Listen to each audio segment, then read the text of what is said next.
গত জুলাই মাসে কানাডার টরন্টোতে এই দুইজনকে গ্রেপ্তার করা হয়েছিল।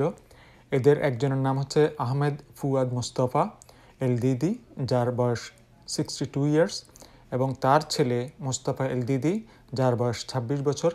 এই দুজন আন্তর্জাতিক সংগঠন, জঙ্গি সংগঠন ইসলামিক স্টেটের সাথে জড়িত, এবং এরা এই সংগঠনের পক্ষ হয়ে কানাডার টরন্টোতে একটা টেরর অ্যাটাক বা সন্ত্রাসী হামলা চালানোর একটা পরিকল্পনা করেছিল।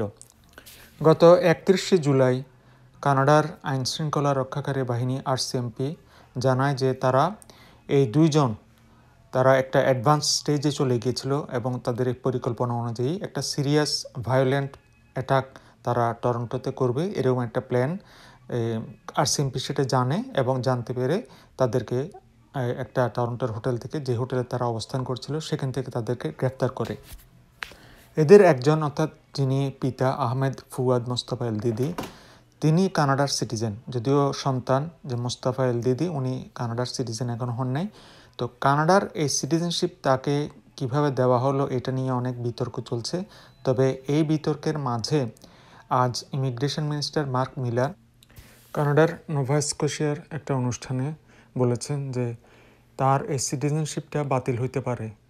তিনি বলেছেন, I think Canadians deserve answers, I am going to get to the bottom of it, I am also going to take the next step, which is to start the preliminary work with the evidence at hand to look at whether the individual in question's citizenship should be revoked. কানাডায় একবার কাউকে citizenship দেওয়া হলে সেটা বাতিল করা বা cancel করা বিষয়টা অনেকগুলো আইনি প্রক্রিয়ার মাধ্যমে করতে হয়। এই জন্য তুমি হয়তো কিছুটা সময় চাচ্ছেন। তবে এই ভদ্রলোক কিভাবে কানাডার সিটিজেনশিপ পেল এটা নিয়ে অনেকের মতো উনিও প্রশ্ন করেছেন, এবং তিনি বলেছেন তার ডেপুটিকে তিনি অলরেডি এ বিষয়ে নির্দেশনা দিয়েছেন কিভাবে মোস্তফা এলদিদি কানাডার সিটিজেনশিপ পেল।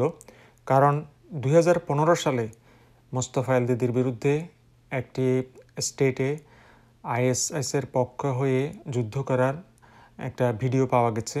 তো এখন সবাই যে প্রশ্নটা করছে, এরকম একজন অভিযুক্ত ব্যক্তিকে কিভাবে কানাডায় প্রবেশ করতে দেওয়া হলো, এবং শুধু তাই না, তাকে সিটিজেনশিপে দেওয়া হলো। এটা নিয়ে খোদ প্রধানমন্ত্রী জাস্টিন ট্রুডোকে প্রশ্ন করা হয়েছে। জাস্টিন ট্রুডো সেটার উত্তর এড়িয়ে গেছেন।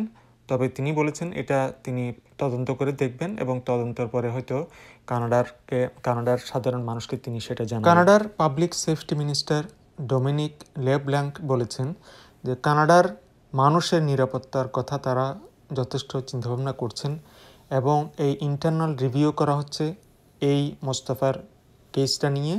এবং কানাডার লেজিসলেশনে কিন্তু এটাও আছে যে কাউকে সিটিজেনশিপ দেওয়া হলে পরে যদি তার কাগজপত্র সেগুলো ভুয়া প্রমাণিত হয়, বা তিনি মিথ্যা কোনো কাগজপত্র দিয়েছেন সেটা যদি প্রমাণিত হয়, তাহলে তার সিটিজেনশিপ বাতিল হইতে পারে। তো মোস্তফার ক্ষেত্রে এখানে কি কাগজপত্র পরীক্ষা করা হবে বা সেটা সরকার এখনও খোলাসা করে বলছে না। তবে তার সিটিজেনশিপ দিয়ে বাতিল হবে সে ব্যাপারে একটা ইঙ্গিত আজ মার্ক মিলার দিলেন।